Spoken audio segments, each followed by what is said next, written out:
세례가 기독교인이 되었다는 표시가 아니고 나는 죽고 내가 하나님의 자녀로 다시 살겠다는 결단인 것처럼 성찬 예식은 단순히 빵과 포도주를 먹고 마시는 종교적인 예식을 넘어서 성찬에 참여하는 우리들의 삶이 말씀을 내 삶에 적용하고 그 말씀대로 준행하는 삶을 살겠다는 결단에 있는 줄로 믿습니다. 매월 첫째 주에 참여하는 이 성찬 예식을 통해서 이 성찬의 정신과 의미 그리고 성만찬적인 삶을 살아갈 수 있는 저와 여러분들이 다 되시기를 주님의 이름으로 축복드립니다. 이 성만찬의 의미를 잘 설명할 수 있는 사건은 우리가 잘 알고 있는 오병이어의 기적입니다. 광야에서 5천 명의 굶주림을 해결한 놀라운 기적이라고 우리는 많이 생각하는데 예수님께서 이 땅에 오신 목적을 드러내는 표적이 됩니다. 또한 성만찬의 원형을 우리에게 보여주고 있습니다. 이 말씀이 전하는 본래적인 메시지를 깨닫기 위해서는 표적을 행하신 때에 주목해야 되는데 마침 유대인의 명절인 유월절이 가까이 왔다 이렇게 말합니다.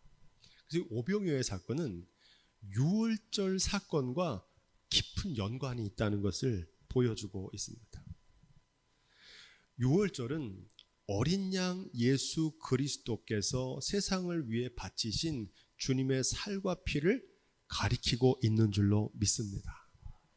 이어지는 6장 11절의 말씀에 보니까 이 말씀에 핵심이 있는데 우리 다 함께 찾아서 읽어볼까요? 6장 11절입니다. 예수께서 떡을 가져 축사하신 후에 앉은 자들에게 나누어 주시고 고기도 그렇게 저희의 원대로 주시다. 아멘.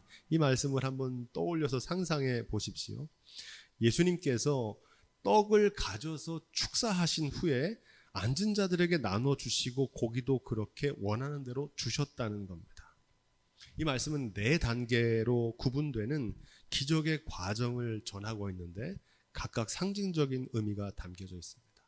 첫 번째, 떡을 가지셨다는 겁니다. 영어로 take라고 하는데 한 아이의 손에 있던 그 떡이 예수님의 손에 옮겨지는 것을 말합니다. 예수님께서 떡을 붙드신 거예요. 그러자 한 끼의 허기를 채울 도시락에 불과했던 물고기 2마리와 보리떡 5개가 거룩한 기적의 도구로 변화되었다는 겁니다. 이어서 축사하신 후에라는 말이 나오는데 영어로 bless라고 합니다. 축복 기도를 하신 겁니다. 예수님께서 축복하며 기도하실 때 물이 변하여 포도주가 되는 기적을 우리는 지난 시간 배웠습니다. 그것처럼 예수님께서 축복하셔서 기도하실 때 아이 혼자 허기를 채울 일용할 양식이 하늘의 만나로 질적으로 변화되는 기적이 일어났다는 겁니다. 주님께서 우리를 축복하실 때 우리의 삶이 놀랍게 변화될 줄로 믿습니다. 셋째로 이 기적의 과정은 나눠 주셨다 이렇게 말합니다. 영어로 break라고 합니다. 쪼개다는 겁니다. 이 성만찬에서 가장 중요한 사건 중에 하나는 쪼개지는 겁니다. break. 레위기에서 제물로 바쳐진 고기는 덩어리로 드리는 게 아니라 예리한 칼로 각이 떠지고 제물로 바쳐진 곡식은 고운 가루로 잘게 부서져야 하는 것처럼 쪼개진 물고기와 부서진 떡은 하나님 앞에 드려진 철저한 자기 부인을 의미합니다. 끝으로 원하는 대로 주셨다. 영어로 give라고 하는데 마치 소금 덩어리가 녹아질 때 비로소 맛을 내듯이 흩어짐으로 널리 퍼지고 나눔으로 더욱 커지는 신비를 증거합니다. 누가복음 6장 38절에 나오는 대로 주라 그리하면 너희에게 줄 것이니 곧 후히되어 흔들어 넘치도록 하여 너희에게 안겨주리라. 나누어 줄 때 놀라운 나눔의 기적과 신비의 역사가 나타나는 줄로 믿습니다. 그래서 이 오병이어에서 나타난 예수님께서 친히 보여주신 4가지 상징적인 행위는 성찬의 원형이고 성찬이 전하는 근본 정신이 무엇인지를 우리에게 증거하고 있습니다. 그래서 성만찬에 참여할 때는 우리의 삶이 주님의 손에 붙들리기를 기도하셔야 됩니다. 우리의 삶도 주님께서 축복하시고 기도하심으로 변화되기를 간구하셔야 됩니다. 우리의 삶도 주님 앞에서 나의 자아와 고집이 쪼개지고 부서지는 결단이 있어야 됩니다. 우리의 삶도 풍성하게 나누어지는 삶을 간구하는 성찬 예식이 되기를 주님의 이름으로 축복드립니다. 오늘 우리가 읽은 이 오병이어의 기적의 메시지는 여기서 끝나지 않습니다. 5천 명이 먹고 배불렀다는 게 끝나는 게 아니고, 이 말씀은 이튿날 바다 건너편에서 예수님께서 친히 행하신 설교에서 더 분명하게 드러납니다. 이 오병이어를 왜 행하셨느냐? 자신을 왕으로 세우려던 5천 명을 예수님께서 떠나서 강 건너로 가셨다는 겁니다. 그 이유를 이렇게 말씀하세요. 요한복음 6장 26절로 27절입니다. 너희가 나를 찾는 것은 표적을 본 까닭이 아니요 떡을 먹고 배부른 까닭이로다. 썩는 양식을 위하여 일하지 말고 영생하도록 있는 양식을 위하여 하라. 이 양식은 인자가 너희에게 주리니 인자는 아버지 하나님의 인치신 자니라. 아멘. 이렇게 말씀하십니다. 예수님께서는 하늘에서 내려 세상에 생명을 주시는 하늘의 만나, 생명의 양식을 주시기를 원하셨다는 겁니다. 그런데 예수님을 따르는 백성들은 뭐에 관심이 있었다는 겁니까? 생명의 양식이 아니라 썩는 양식, 내 입에 들어가는 먹는 양식에만 관심을 가지고 예수님을 왕으로 세우려고 했다는 겁니다. 마치 서로 같은 것을 보며 다른 생각을 하는 동상이몽처럼 전혀 달랐던 겁니다. 예수님 생명의 양식을 주길 원하는데 사람들은 예수님 통해서 세상에 먹을 양식을 먹기를 원한다는 겁니다. 많은 사람들이 주님을 따르는 이유가 생명의 양식을 얻기보다는 땅의 양식, 세상의 양식을 얻는 수단으로 주님을 섬기는 이들이 많다는 사실입니다. 예수님께서 베푸신 이적을 통해 나타나시는 표적과 가르침에는 관심이 없고 오직 주님께서 행하신 기적과 예수님이 주시는 선물에만 관심을 두는 모습은 예나 지금이나 다르지 않은 것 같습니다. 이 생명의 양식을 제쳐두고 썩는 양식만을 추구하는 군중들의 모습에서 성만찬 예식의 진정한 의미를 모르고 형식적으로만 예식에 참여하는 오늘 우리들의 모습은 아닌지 돌아보게 됩니다. 예수님께서는 이 표적 속에 담긴 의미와 이 땅에 오신 목적을 거듭해서 말씀해 주십니다. 한번 얘기하면 알아들으면 좋은데 못 알아들으니까 다시 말씀하세요. 그게 6장 51절입니다. 나는 하늘로서 내려온 산 떡이니 사람이 이 떡을 먹으면 영생하리라. 나의 줄 떡은 곧 세상의 생명을 위한 내 살이로라 하시니라. 아멘. 예수님께서 생명의 떡을 먹으면 영생, 참된 삶, 영원한 생명을 누리게 된다고 약속하십니다. 그런데 이 말씀은 예수님께서 하신 설교의 결론인데 이 설교에 대한 사람들의 반응이 6장 52절에 나옵니다. 이러므로 유대인들이 서로 다투어 가로되 이 사람이 어찌 능히 제사를 우리에게 주어 먹게 하겠느냐. 이 예수님의 설교 말씀을 듣고 사람들이 은혜를 받고 감동받은 게 아니라 심각한 의문을 제기합니다. 오병이어의 기적을 직접 체험하고 예수님의 설교 말씀을 직접 전해 듣고도 깨닫지 못하는 사람들에게 또다시 하는 말씀이 바로 오늘 읽은 우리 본문 말씀입니다. 예수님께서 못 알아들으니까 다시 말씀해 주시는 거예요. 그런 의미에서 우리 다시 6장 53절로 55절을 읽겠습니다. 예수께서 이르시되 내가 진실로 진실로 너희에게 이르노니 인자의 살을 먹지 아니하고 인자의 피를 마시지 아니하면 너희 속에 생명이 없느니라. 내 살을 먹고 내 피를 마시는 자는 영생을 가졌고 마지막 날에 내가 그를 다시 살리리니 내 살은 참된 양식이요 내 피는 참된 음료로다. 아멘. 여러분, 인자의 살을 먹는다는 건 무슨 뜻입니까? 정말 예수님의 살을 먹는다는 의미가 아니라 하나님의 말씀대로 준행하기 위해서 그 말씀을 내 삶에 적용하고 체화시킨다는 의미입니다. 서로 사랑하라는 주님의 말씀을 듣는 차원에 머무는 게 아니라 서로 사랑을 실천하는 자리까지 나가는 게 그게 먹는 겁니다. 하나로 밀로 썩어진다는 말씀을 듣고 그 말씀대로 내가 썩어지는 수고를 감당하는 자리까지 나아가는 것을 뜻합니다.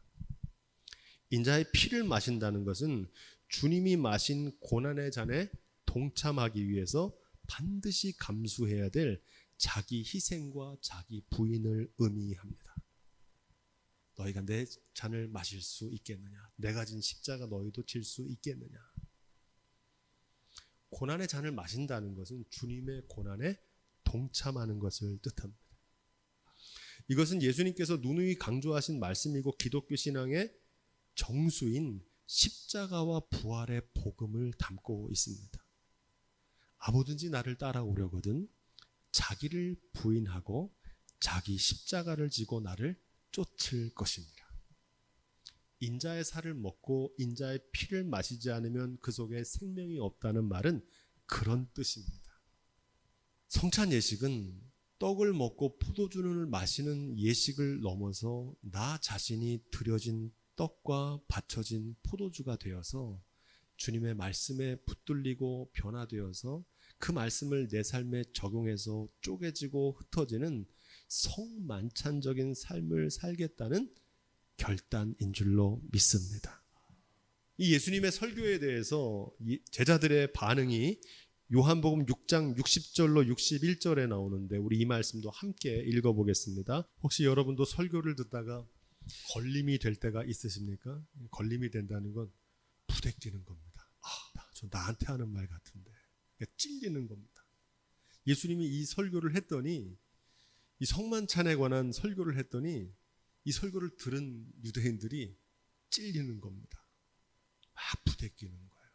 여기서 어렵다는 말은 이해할 수 없고 난해하다는 말이 아닙니다. 못 알아듣겠다는 얘기가 아닙니다. 책 먹는 여우라는 동화책이 있어요. 여우가 책을 먹는 아이들이 읽는 동화책이거든요. 책을 먹다는 건 마음의 양식을 삼는다는 뜻입니다. 그게 뭐 어렵습니까? 이 청중들은 그거 못 알아듣는 사람들이 아니었어요. 알아듣긴 듣는데 인자의 살을 먹고 인자의 피를 마시는 삶, 곧 말씀대로 준행해야 되는 삶이 너무 어렵고 힘들다는 겁니다. 하늘의 밀로 썩어지면 많은 열매를 맺는다는 말씀을 듣는 건 좋은데 내가 하늘의 밀알로 썩어지려고 하니까 내가 감당해야 될 수고와 희생이 너무 큰 거예요. 그게 어렵다는 겁니다. 이 예수님의 말씀을 들은 유대인들은, 청중들은 예수님께서 전하시는 본 뜻이 무엇인지를 기가 막히게 알아들었습니다. 그 결과가 요한복음 6장 66절입니다. 우리 이 말씀도 함께 읽어보겠습니다. 시작. 이러므로 제자 중에 많이 물러가고 그와 함께 다니지 아니하더라. 아멘. 예수님의 말씀을 듣고 가슴을 치며 돌이켜 회개한 게 아니라 내가 잘못 살았구나. 내 신앙생활 엉터리로 했구나. 이렇게 하면 안 되겠구나. 회개한 게 아니라 주님을 따르던 제자의 삶을 포기하고 예수님을 떠나버린 충격적인 결말입니다. 오병이어의 기적으로 시작된 이 요한복음 6장의 마지막 장면이자 최종적인 결론입니다. 그래서 요한복음 6장을 전체적으로 읽어보면 몰려든 5천 명의 사람과 떠나간 5천 명의 사람들을 기록하고 있습니다. 그들이 왜 몰려들었고 왜 떠나갔는지 우리는 이미 살펴봤습니다. 오늘날에도 예수님이 주는 선물에만 집착하는 신앙인들이 너무 많습니다. 내 몫에 된 십자가를 지려고 하지 않고 말씀대로 준행하는 삶까지는 나가지 않는 무늬만 크리스찬들의 현주소입니다. 성찬 예식에 참여하지만 성만찬적인 삶을 살지 않는 겁니다. 겉으로 볼 때는 그리스도인인데 그리스도인다운 삶을 살지 않는 겁니다. 입술로는 주여 주여 하는데 주님을 나의 주님으로 모시지 않는 겁니다. 예수님을 그리스도라 고백하지만 그리스도 왕이란 뜻인데 그의 삶을 가만히 보면 예수님이 다스리는 게 아니라 물질이 다스리는 사람이 있습니다. 사도 바울은 이처럼 성찬의 정신을 잃어버리고 무분별하게 성찬에만 참여하는 모습을 경계하면서 성찬에 합당한 성만찬적인 삶을 강하게 권면합니다. 그게 고린도전서 11장 27절로 29절 말씀입니다. 그러므로 누구든지 주의 떡이나 잔을 합당하지 않게 먹고 마시는 자는 주의 몸과 피에 대하여 죄를 짓는 것이라. 사람이 자기를 살피고 그 후에야 이 떡을 먹고 이 잔을 마실지니 주의 몸을 분별하지 못하고 먹고 마시는 자는 자기의 죄를 먹고 마시는 것이니라. 이 말씀은 내가 컨디션에 따라서 아니 오늘 뭐가 불편한 일이 있고 죄 지은 게 있어서 이 성찬에 참여하기가 꺼림직하다는 말씀이 아닙니다. 이 말씀은 성찬의 의미와 정신을 모른 채 성만찬적인 삶을 결단하는 의미를 모르고 성찬에 참여하는 것에 대해서 말하고 있는 겁니다. 더 나아가서 하나님의 말씀을 듣고 그 말씀대로 준행하지 않고 그 말씀을 듣기만 하는 신앙의 상태가 얼마나 심각한 죄악인지를 증거하고 있는 말씀입니다. 요한복음 6장의 예수님의 설교는 이렇게 이어집니다. 6장 67절 말씀. 예수께서 12 제자에게 이르시되 너희도 가려느냐. 아멘. 떠나가는 군중들의 뒷모습을 바라보시면서 예수님께서 12 제자에게 던지신 질문입니다. 이 질문은 오늘 예배하는 저와 여러분들을 향해 던지시는 질문입니다. 종교적인 의무는 수행하지만 그 정신을 쫓아 살지 않는 신앙에서 벗어나서 내 몫에 된 십자가를 지고 주님을 따르는 삶까지 계속해서 걸어 나갈 거냐. 그것이 비록 힘들고 어렵고 좁은 길이라서 가는 사람도 적고 인기도 없고 영광도 없지만 그래도 그 길 가겠느냐 묻고 계시는 겁니다. 이 질문에 대해서 여러분들은 어떻게 응답하시겠습니까? 이 어려운 질문에 대해서 우리를 대신해서 베드로가 답변합니다. 요한복음 6장 68절로 69절입니다. 함께 읽겠습니다. 시작. 시몬 베드로가 대답하되 주여 영생의 말씀이 계심에 우리가 네게로 가오리까? 우리가 주는 하나님의 거룩한 자이신 줄 믿고 알았삼나이다. 아멘. 이 베드로의 고백이 저와 여러분의 고백이 될 수 있기를 주님의 이름으로 축복드립니다. 힘들고 어렵지만 생명의 양식, 생명의 말씀을 쫓아 사는 삶을 따라가겠습니다.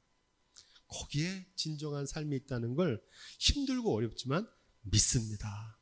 이 고백이 저와 여러분들의 고백이 될 수 있기를 축복합니다. 주님의 성찬에 참여하는 우리가 성만찬적인 삶을 사는 데까지 나아가야 되는 분명한 이유가 있습니다. 성만찬적인 삶이 주는 유익이 있기 때문입니다. 영원하신 말씀을 품고 그 뜻대로 준행하며 살면 영원하신 말씀과 동행하는 축복을 누리게 됩니다. 할렐루야. 우리가 말씀대로 준행하면 하나님께서 우리와 동행해 주시는 줄로 믿습니다.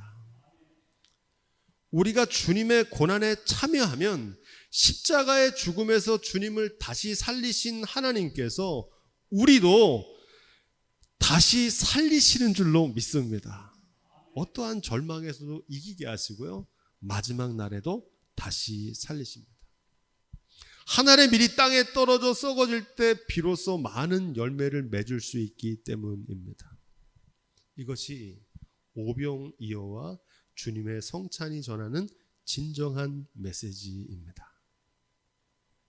이 성찬의 의미를 깨닫고 매월 첫째 주일마다 잃어버렸던 성찬의 의미를 다시 기억하고 다시 내가 주님의 말씀대로 살겠습니다. 결단하는 성찬 예식이 될 수 있기를 주님의 이름으로 부탁드립니다. 우리가 믿는 기독교는 언약의 종교입니다. 구약과 신약에서 그 약이라는 말은 약속, 언약이라는 뜻입니다. 하나님과 맺은 약속, 계약이라는 뜻인데요. 어떤 계약이냐? 우리가 하나님의 말씀대로 순종하고 준행하면 하나님께서 우리와 동행하시고 축복하시겠다는 약속입니다. 이 약속은 일방적인 게 아니고 쌍방이 이루어지는 관계입니다. 조건으로 성립되는 관계라는 겁니다. 어떻게 이해하시면 되냐면 하나님이 우리를 부르실 때 우리가 응답해야 이루어지는 관계입니다. 하나님이 말씀하실 때 우리가 순종으로 이루어지는 관계라는 겁니다. 우리가 회개할 때 주님께서 우리의 죄를 용서해 주시는 줄로 믿습니다. 이 말은 바꿔 말하면 우리가 회개하지도 않고 순종하지도 않고 하나님의 말씀대로 준행하지 않는데 어떻게 하나님이 동행하실 수 있고 어떻게 우리를 용서하실 수 있겠느냐는 겁니다. 이 말씀에 대해서 이사야 사도는 이렇게 말합니다. 이사야 1장 19절 한번 따라해 보겠습니다. 너희가 즐겨 순종하면 땅의 아름다운 소산을 먹을 것이요. 아멘. 땅의 아름다운 소산을 먹으려면 어떻게 해야 된다는 겁니까? 우리가 순종해야 된다는 겁니다. 순종하는 자들에게 하나님께서 땅의 아름다운 소산을 주시겠다는 약속입니다. 언약입니다. 반드시 그렇게 된다는 겁니다. 이 말씀은 이렇게 이어집니다. 거절하여 배반하면 칼에 삼키우리라. 나 여호와의 입의 말씀이니라. 그 역도 성립합니다. 우리가 하나님을 경외하는 믿음으로 말씀대로 준행하면 하나님께서 친히 동행하시고 우리를 축복하신다는 겁니다. 하나님이 동행하시는 축복의 주인공이 되려면 먼저 우리가 하나님을 경외하는 믿음으로 말씀대로 준행해야 된다는 겁니다. 이것은 성경 66권이 증거하는 시종일관된 언약입니다. 성경을 자세히 보면 다 이 언약의 약속이 어떻게 성취됐는지, 이 언약의 약속을 맺었지만 그 언약의 약속의 성취가 맺겨졌는지를 증거하고 있습니다. 우리가 주님의 살과 피를 먹으면, 다시 말해서 하나님의 말씀대로 준행하며 살면 하나님께서 우리에게 생명의 양식, 영원한 양식으로 공급해 주실 줄로 믿습니다. 바라기는 우리가 이 언약의 주인공들이 다 되시기를 주님의 이름으로 축원드립니다.